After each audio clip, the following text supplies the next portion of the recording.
El Señor me ha enviado para anunciar a los pobres la buena nueva y proclamar la liberación a los cautivos. Aleluya. Aleluya, aleluya, el Señor es nuestro Rey. Aleluya, aleluya, el Señor es nuestro Rey. El Señor esté con ustedes. Del Santo Evangelio según San Lucas. En aquel tiempo comenzó Jesús a decir en la sinagoga: hoy se cumple esta escritura que acaban de oír. Y todos le expresaban su aprobación y se admiraban de las palabras de gracia que salían de sus labios y decían: ¿no es este el hijo de José? Y Jesús les dijo: sin duda me recitarán aquel refrán: médico, cúrate a ti mismo. Haz también aquí en tu tierra lo que hemos oído que has hecho en Cafarnaúm. Y añadió: les aseguro que ningún profeta es bien mirado en su tierra. Les garantizo que en Israel había muchas viudas en tiempos de Elías, cuando estuvo cerrado el cielo 3 años y 6 meses, y hubo una gran hambre en todo el país. Sin embargo, a ninguna de ellas fue enviado Elías, más que a una viuda de Sarepta en el territorio de Sidón. Y muchos leprosos había en Israel en tiempos del profeta Eliseo. Sin embargo, ninguno de ellos fue curado, sino Naamán, el sirio. Al oír esto, todos en la sinagoga se pusieron furiosos y levantándose, lo empujaron fuera del pueblo hasta un barranco del monte en donde se alzaba su pueblo, con intención de despeñarlo. Pero Jesús se abrió paso entre ellos y se alejaba. Palabra del Señor. Por las palabras del Santo Evangelio sean perdonados nuestros pecados.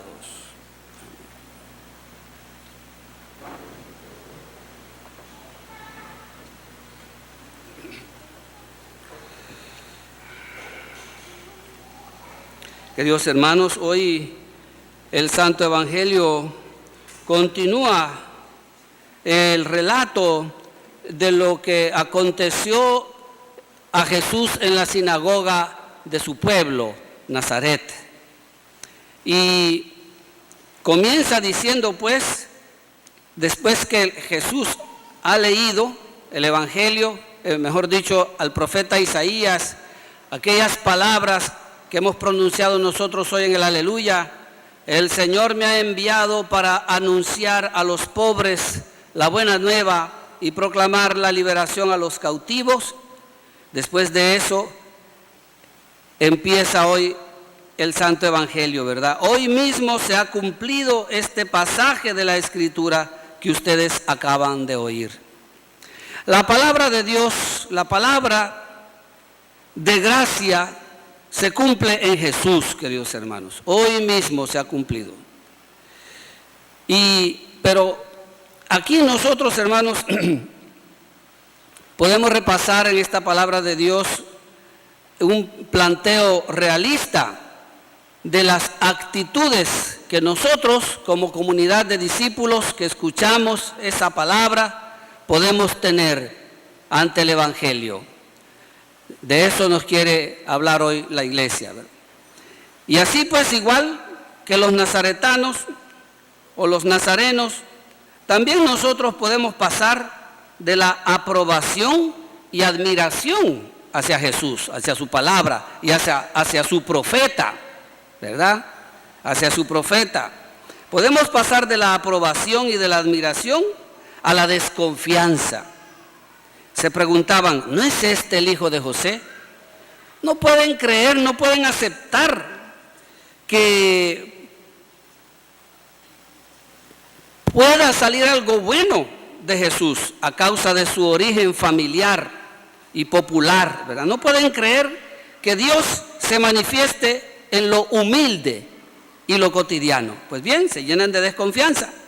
Podemos pasar después al otro sentimiento, ¿verdad? A la otra actitud, mejor dicho. Haz aquí en tu propia tierra todos esos prodigios que hemos oído que has hecho en Cafarnaúm. Se llenan de celos, pues. Se llenan de celos. Y entonces Jesús les va explicando la razón con paciencia, ¿verdad? Les explica qué es lo que él está haciendo. Pero ¿cuál es la reacción final? Que se pusieron furiosos. Entonces podemos pasar de la aprobación y admiración a la desconfianza por el origen de Jesús, el origen del profeta.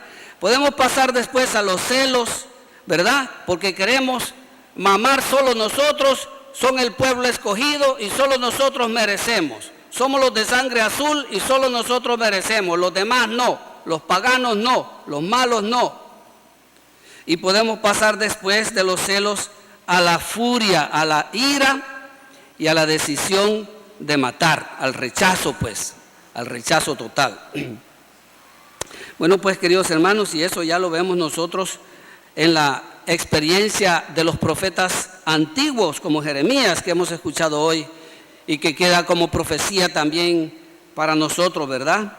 Él que ha sido llamado desde el seno de su madre para ser profeta, que tiene la obligación de decir lo que Dios le mande, ponte en pie y diles lo que yo te mando. Es una obligación. Y él su palabra, la palabra de Dios que él porta, va dirigida a todos, frente a toda esta tierra, los reyes, los jefes de sus sacerdotes, la gente del campo, todos. Y por supuesto, hermanos, hoy es dirigida a nosotros esa palabra, ¿verdad? Y puede ocurrir también ese rechazo, hermanos, en nuestras comunidades, ¿verdad? Así pues Jesús va desvelando el pensamiento de los oyentes. El mismo Jesús los acusa de celosos, pero les explica que lo que él hace está dentro del más puro movimiento profético, está dentro del más auténtico comportamiento de los profetas, y lo prueba con un pasaje de la vida de Elías y otro de Eliseo, que son los fundadores del profetismo en Israel. Pues bien, queridos hermanos, y como bien Jesús lo explica, el amor de Dios supera las barreras de ese pueblo que Él se ha escogido. Él no se ha escogido un pueblo para hacerlo, darle solamente a Él sus dones. No, Él se ha escogido un pueblo para que tenga una misión, para que ese pueblo sea testigo del amor de Dios en medio de los paganos. Y es lo que su pueblo no quería hacer en tiempos de Elías, no quería hacer en tiempos de Eliseo. Entonces Dios manda al profeta afuera, a los paganos, ¿verdad? Él mismo. Pues bien, queridos hermanos, Jesús les explica a sus coetáneos cómo es el amor de Dios, cómo actúa el amor de Dios, ¿verdad? Jesús se comporta entonces a la manera de Dios, que tiene misericordia de los paganos y corrige también al pueblo que Él ha elegido, que no quiere cumplir con su misión. Dios manda al profeta, y en este caso a Jesús, hacia los alejados, hacia los perdidos, hacia los pobres, como dice aquí, hacia los cautivos, para que se den cuenta que también ellos son hijos de Dios, y los incluye en la familia de Dios, en la familia de los hermanos. Esto, hermanos, a los nazarenos les parecía demasiado sorprendente y fastidioso, demasiado duro. No querían compartir la herencia, ¿verdad? Querían que fuera solo para ellos. Y entonces terminaron rechazándolo al punto de quererlo asesinar. Pues bien, hermanos, Jesús se presenta como profeta, dice. Nadie es profeta en su tierra, entonces ni yo, ¿verdad? Dice Jesús. Y decir profeta, que alguien es profeta, para los nazarenos o para los judíos, era entender que se estaba identificando con aquellas personas llamadas por Dios, como hemos escuchado en Jeremías, ¿verdad? Desde antes de formarte en el seno materno te conozco, desde antes que nacieras te consagré como profeta para las naciones. Entonces decir eso, decir Jesús que es profeta, se estaba identificando con este tipo de hombres que están llamados a luchar por la justicia en favor de los pobres, ¿verdad? Cíñete y prepárate, no temas, no titubees delante de ellos, ponte en pie y diles lo que yo te mando. Entonces se identifica con aquellos hombres que luchan por la justicia en favor de los pobres y que anuncian el juicio de Dios a los que oprimen al pueblo. Y si Dios ha hecho una alianza con Israel, es con una finalidad precisa: hacer de ese pueblo un profeta, ya no solo personas individuales, un pueblo entero de profetas, un pueblo que sea testigo suyo en medio de las naciones. Pero bueno, hermanos, siempre en nuestras comunidades puede haber, y hay de hecho, por ejemplo, en nuestro país y en nuestras comunidades, quienes se niegan a aceptar que los pobres tengan alma. Estamos todavía en el tiempo de la colonia. Los pobres, los indígenas no tienen alma y por lo tanto no tienen derecho a llevar una vida digna. A ese punto estamos muchas veces. Muchas veces hay quienes se niegan a reconocer que los cautivos son gente. Los cautivos, los que están en las cárceles, pero no solo, el pueblo humilde que está preso en los confines de este país. Se niegan a reconocer que son gente y que merecen justicia y respeto a sus derechos, ¿verdad?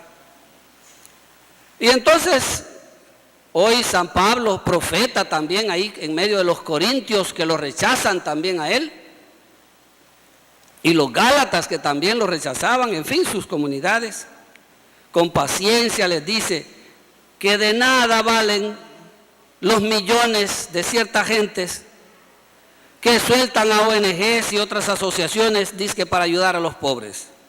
¿Y por qué? Porque cuelan el mosquito y se tragan el camello. Así dice Jesús. Es decir, se niegan a que se establezca la justicia en el país. Se alegran con la injusticia. Entonces, se niegan a que se establezca la justicia en el país. Esto hay que hacer, es decir, establecer la justicia sin descuidar aquello, continúa Jesús, es decir, también dar a los que necesitan. Queridos hermanos, esta comunidad de los corintios tenía un problema, ¿verdad? Como todas las comunidades cristianas tienen sus propios problemas, y esta comunidad tenía el problema de que andaban detrás de lo espectacular, andaban detrás de lo milagroso y llamativo, ¿verdad? Iban detrás de lo emotivo. Y Pablo, ese profeta lleno de paciencia, dispuesto siempre a reeducar a estas personas que él ha evangelizado, hoy les dice que el signo claro de una acogida verdadera de Jesús, de su mensaje, es el amor. El amor que se le pone a lo que uno hace. Ese es el signo claro, ¿verdad? Les descubre el mejor de los caminos, el fruto excelente, como dice hoy al principio, ¿verdad? De esta lectura. Y queridos hermanos, él les va descubriendo la vaciedad e incluso la vanidad que pueden esconderse en ciertos dones o servicios, ¿verdad? Como por ejemplo, aquí menciona unos, el don de lenguas, el don de profecía, el don de ciencia, la vaciedad, la vanidad que puede existir en eso. ¿Por qué? Porque en el fondo pueden servir a veces solo para la mera exaltación personal, para uno sentirse importante, grande, ¿verdad? Es más, dice San Pablo hoy, miren, ni siquiera una fe milagrosa, dice él, ¿verdad? Ahora aquí, aunque yo, dice San Pablo, tuviera el don de profecía o tuviera una fe tan grande como para cambiar de sitio las montañas, ni siquiera esa fe milagrosa, ni siquiera una generosidad notable, dice, aunque yo repartiera en limosna todos mis bienes. Es más, ni siquiera un espíritu de martirio, aunque yo me dejara quemar vivo, ¿verdad? Ni siquiera esas cosas aseguran que estamos dando la respuesta auténtica a la palabra de Dios, hermanos, a Cristo. ¿Cuál es entonces la respuesta correcta que Dios espera? Es el amor. Pero para evitar confusiones, entonces él va calificando aquí al amor, ¿verdad? Ese amor que es la respuesta madura y la señal del auténtico crecimiento espiritual, ¿verdad? Y entonces nos va dando las cosas, características concretas. El amor es comprensivo, el amor es servicial, no tiene envidia, ¿verdad? Y así enseguida continúa pues. Entonces, hermanos, Dios quiere un pueblo de testigos, no un pueblo de envidiosos, dice aquí San Pablo. Dios quiere un pueblo de testigos, no de presumidos. El amor no tiene envidia, el amor no es presumido, de esos que se creen que tienen sangre azul, ¿verdad? Que vienen de un apellido importante. Dios quiere un pueblo de testigos, no gente vanidosa, un pueblo de testigos, no gente grosera ni egoísta. Dios quiere un pueblo de testigos, no gente rencorosa. Dios quiere un pueblo de testigos, no gente injusta, que se alegra de la injusticia, gente tramposa. No, Dios, hermanos, quiere un pueblo de testigos que amen, que la gente, cuando nos mire a nosotros, la comunidad de los cristianos, puedan decir como de los primeros cristianos: miren cómo se aman, miren cómo se apoyan, miren cómo se aman. Hermanos, todas las grandezas humanas, aún las espirituales, se acaban, sigue diciendo San Pablo. Todas se acaban. Las grandezas humanas, el dinero, el placer, el poder, todo lo que quieras, ¿verdad? Todo se acaba, todo va a dar al cementerio, hasta tu sangre azul va a dar al cementerio y de ahí no sale. Aún las grandezas espirituales se acaban, pero, dice San Pablo, hay tres cosas en la vida que son las más grandes y que podemos tener todos, que no se compran ni se venden, hermanos. Y esas son la fe, la esperanza y el amor, dice San Pablo. Tenemos estas tres, eso es lo más grande en esta vida para el creyente, hermanos. Esas tres, la fe, la esperanza y el amor. Pero la más grande de todas, hermanos, es el amor. ¿Y por qué?